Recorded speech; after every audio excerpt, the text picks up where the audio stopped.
Avant toute chose, on évoque rapidement la météo et cette première offensive du froid ce week-end dans la région avec forcément, vous l'avez remarqué, ces premiers flocons. On part en droit. Et ce matin également, attention au verglas sur les routes. Les équipes de la DIR sont d'ailleurs intervenues cette nuit pour saler les grands axes de l'agglomération. Prudence donc évidemment si vous sortez de chez vous. Pour info, on a relevé jusqu'à moins 1,6 degrés cette nuit à Léquin.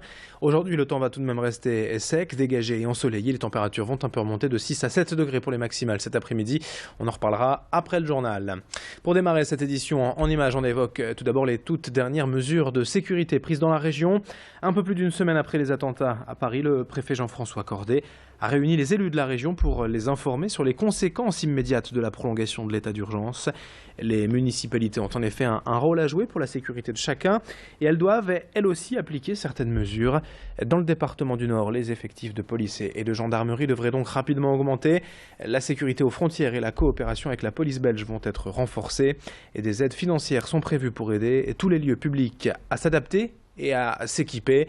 Sophie Laden était à ce point presse, à ce rendez-vous à Lille avec les élus et avec le préfet Jean-François Cordet. On l'écoute. Je pense qu'on est en pleine action parce qu'il y a une très forte mobilisation à la fois de l'appareil d'État de manière globale, de l'appareil des élus de manière générale sur l'ensemble de la France, mais également des Françaises et des Français.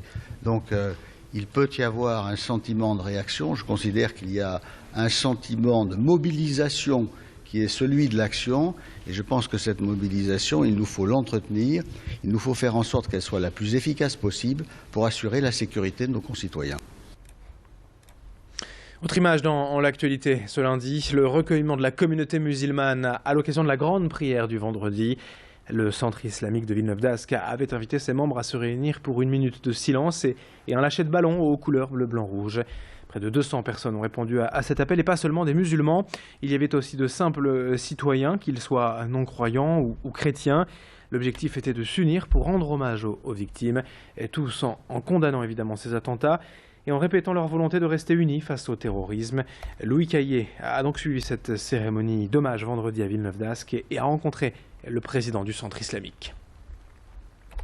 Nous voulons aussi exprimer un troisième message, transmettre un troisième message, de dire à nos concitoyens d'éviter l'amalgame, de ne rajouter pas à la double peine une triple peine, la stigmatisation, le fait de culpabiliser les musulmans, leur montrer de montrer patte blanche, leur montrer de s'exprimer de force. Les musulmans le font parce qu'ils sont des citoyens de ce pays-là et ils le font par conviction, parce que leur religion, leur foi leur demande.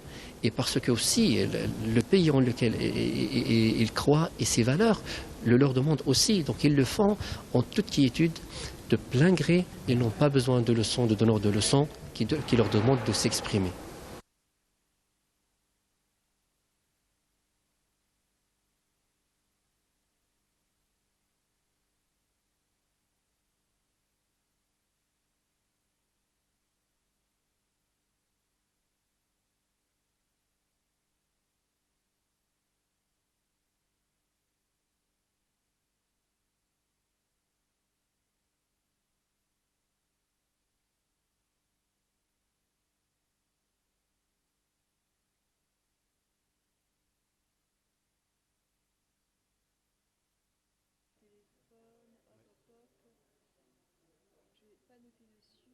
Zoukar permet en fait de mettre en lien des parents habitant les mêmes quartiers dont les enfants fréquentent les mêmes établissements pour éviter les bouchons, les détours avant d'aller au travail et surtout de faire un voyage avec un seul enfant à bord.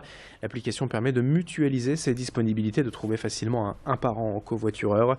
L'application vient d'être lancée dans l'agglomération et pour le moment donc ça ne fonctionne que dans certaines communes près de Lille. Mais Nicolas Dossi, le créateur de l'appli, espère un développement national. On en reparlera tout à l'heure à 7h30 dans notre prochain quart d'heure. Car maintenant, on évoque cette exposition des œuvres photos de Thomas Jourion à la Melting Art Gallery à Lille. C'est jusqu'au 12 décembre en association avec Renaissance.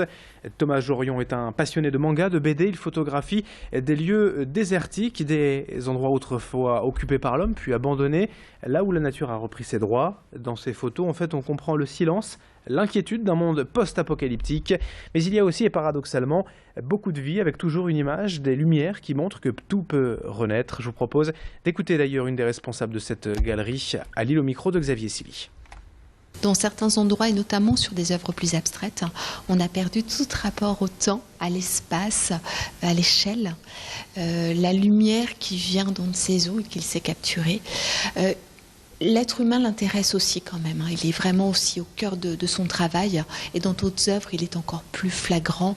L'homme qui a laissé une empreinte a abandonné ce lieu. Et ce lieu qui, à Lille, on parle aujourd'hui de renaissance, et justement, il est allé sur ces lieux qui vont renaître. C'est juste le moment avant que ce lieu ne renaisse. C'est des lieux qui, un peu militants pour que ces lieux ne tombent pas dans l'oubli. C'est la fin de ce journal. Dans un instant à suivre la météo et l'infotrafic en direct sur Grand Lille TV. Merci de votre fidélité, 7h21 en ce lundi matin.